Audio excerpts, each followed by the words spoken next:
What is up, guys? Brian the Geek here, and we're here. We are at the finale of the Kenobi episode. I'm very excited to see what we get. Not really going in with any huge predictions, except I definitely want a fight between Anakin and Obi-Wan. Obviously, we've got to resolve what's going on with Reva now that she knows about Luke, and we've got to get Leia back to Alderaan safely, and that's really it. That's really the three things this episode has to accomplish. Other than that, I don't really have any expectations. So let's go ahead and dive in and see what it's all about. I'll see you on the other side.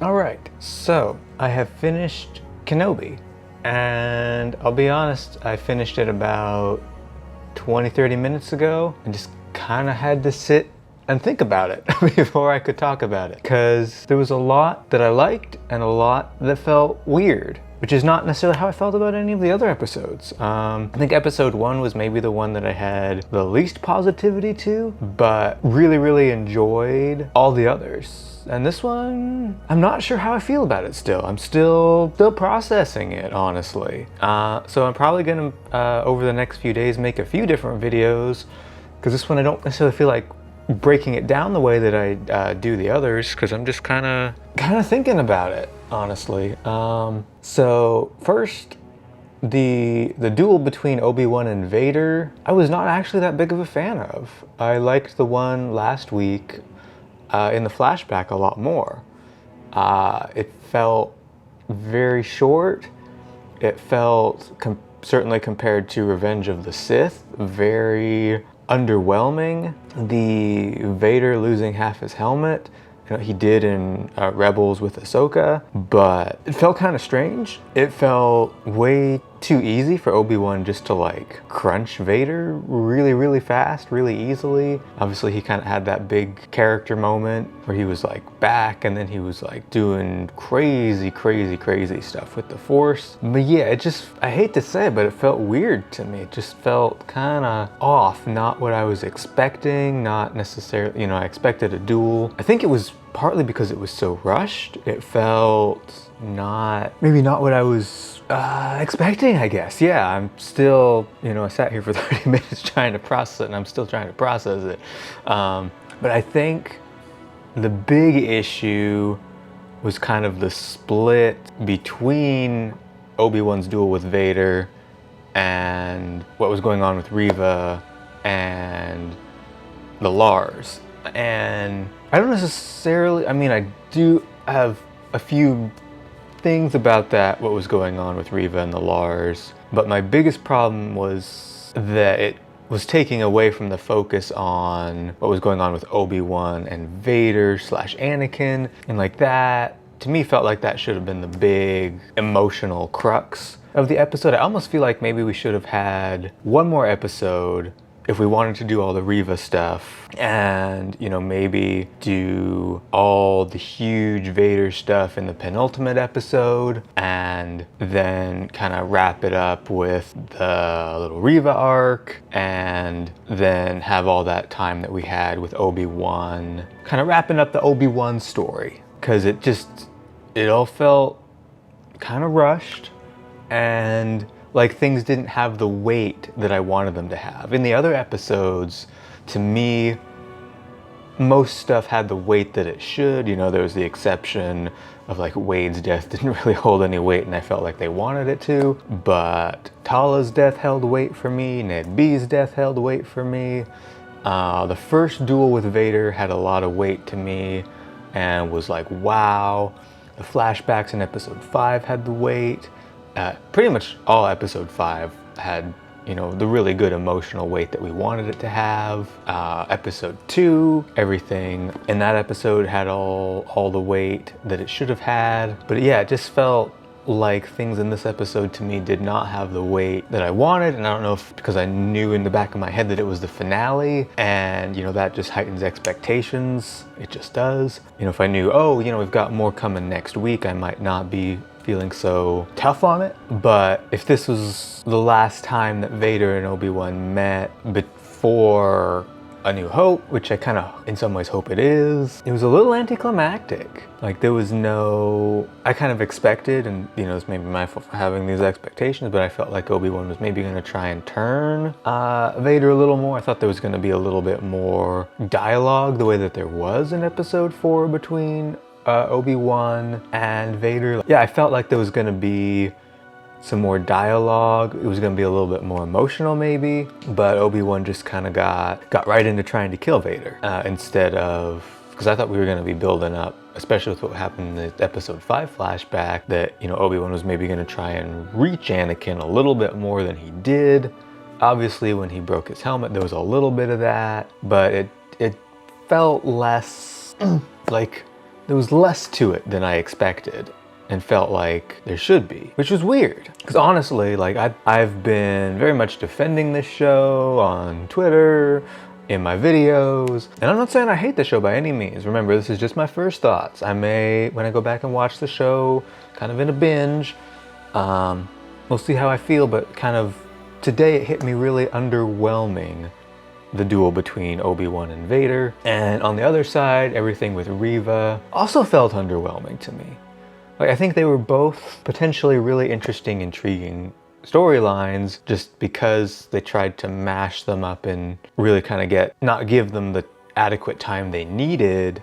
They didn't breathe well. And in terms of the Reva, you know, I felt like it came a little damn close to really kind of changing the, you know, kind of like Luke's trajectory, his character, all of that. You know, at first I thought, oh, it's gonna be fine. Owen's telling him it's Tusken Raiders. He's not gonna have any kind of encounter with Reva actually. And then he did. Like, there's no way he did not see her red lightsaber. There's no way he did not have some questions. Gotta be like, that ain't a Tusken Raider. I wish maybe they'd addressed with a line or two of dialogue, something like, oh, you know, when, you know, Reva pulled Luke down and he fell, that, you know, maybe he got a concussion and can't really remember anything from that previous night or something like that, so that we're like, oh, okay, didn't actually really affect Luke on any conscious level. That said, I actually quite liked the young actor who played Luke. I thought he did a great job with the little bit he had to do. Joel Edgerton as Owen, again, he killed it in this one. I enjoyed it. I can't remember her name, Bonnie something. I don't know, something felt a little bit weird about Beru to me. I'm not really sure what it was. I think partly they did a great job at aging up Owen,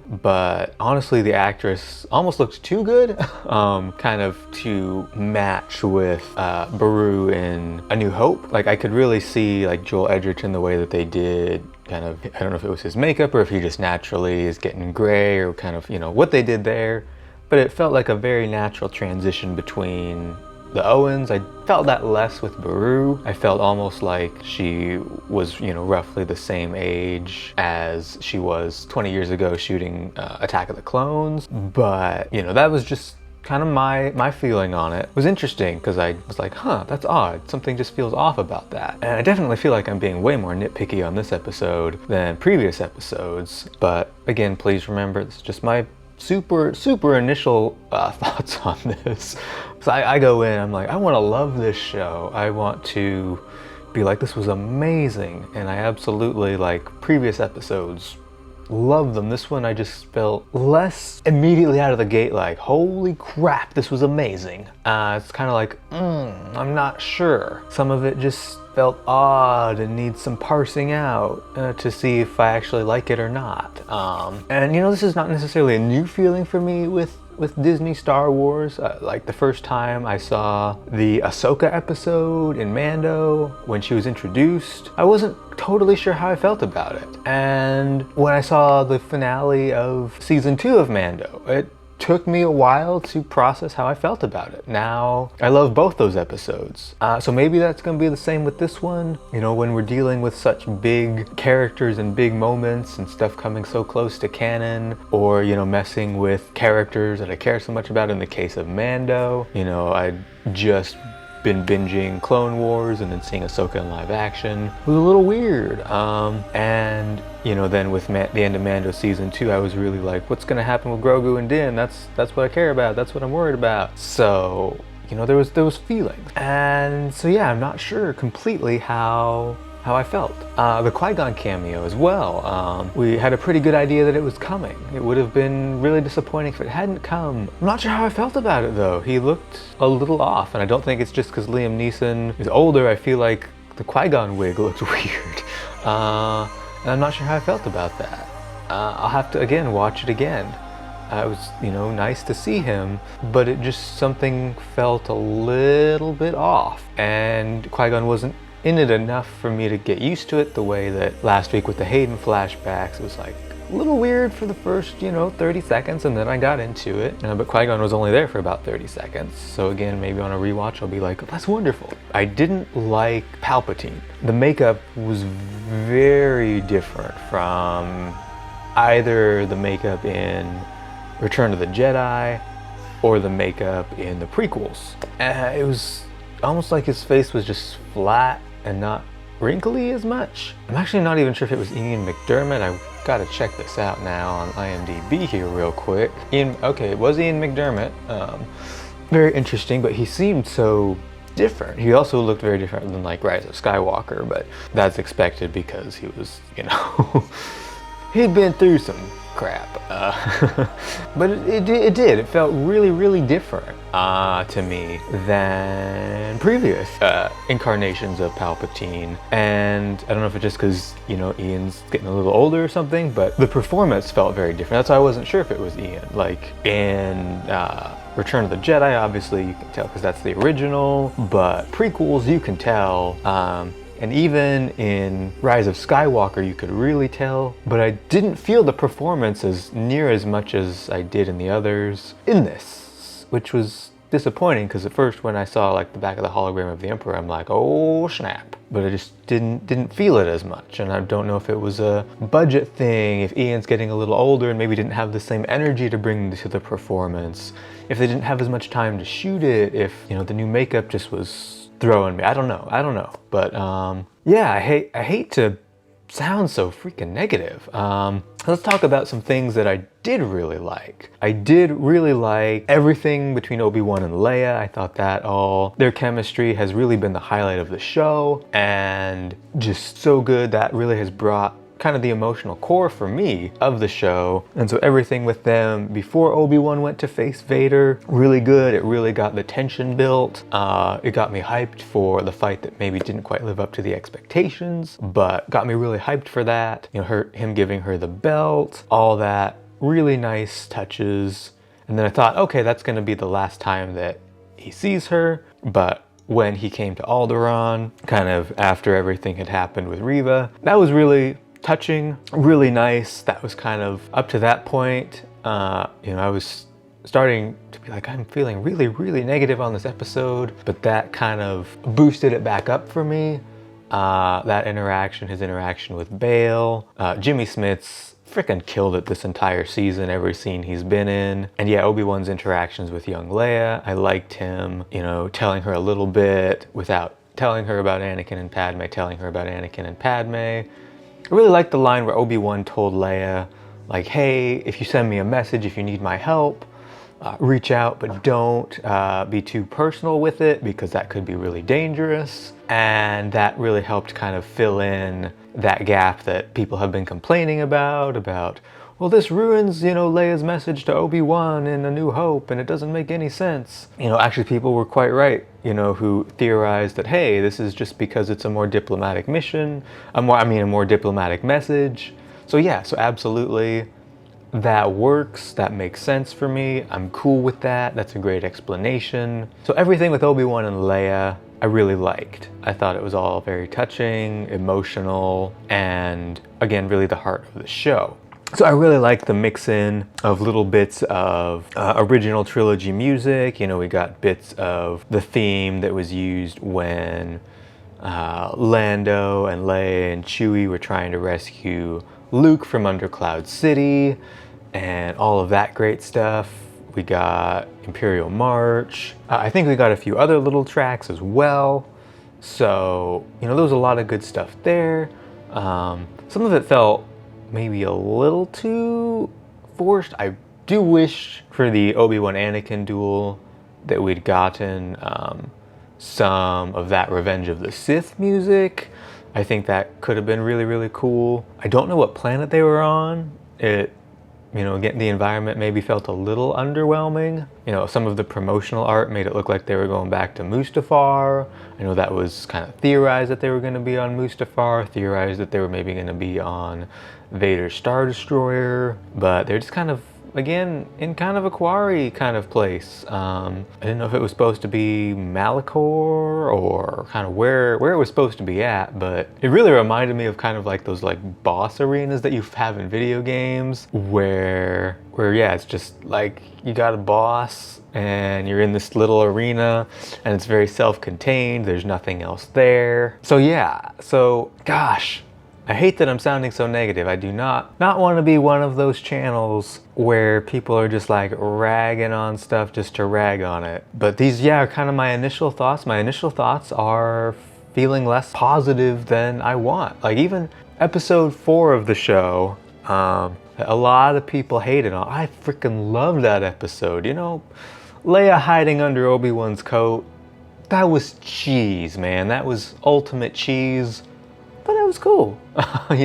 Did not ruin the episode in any way for me. I do think that the leak may well have been true, that they changed Reva's ending because it felt like her story was incomplete. So it did feel like they cut out a scene or two. I don't know for sure if that was always intended to be her ending or if indeed she was supposed to go back to Vader and Vader kills her, if that was like originally how her story was supposed to end. And they in fact did cut it, but it felt a little incomplete. And that's unfortunate because I've never, and you can check back my other videos, I've never been somebody negative on Reva, and I'm still not negative on Reva. I just think that she got a little bit shortchanged. I feel like everybody got a little bit shortchanged in this finale because there just wasn't enough time and the story structure wasn't such that you were really able to get into each of their individual storylines.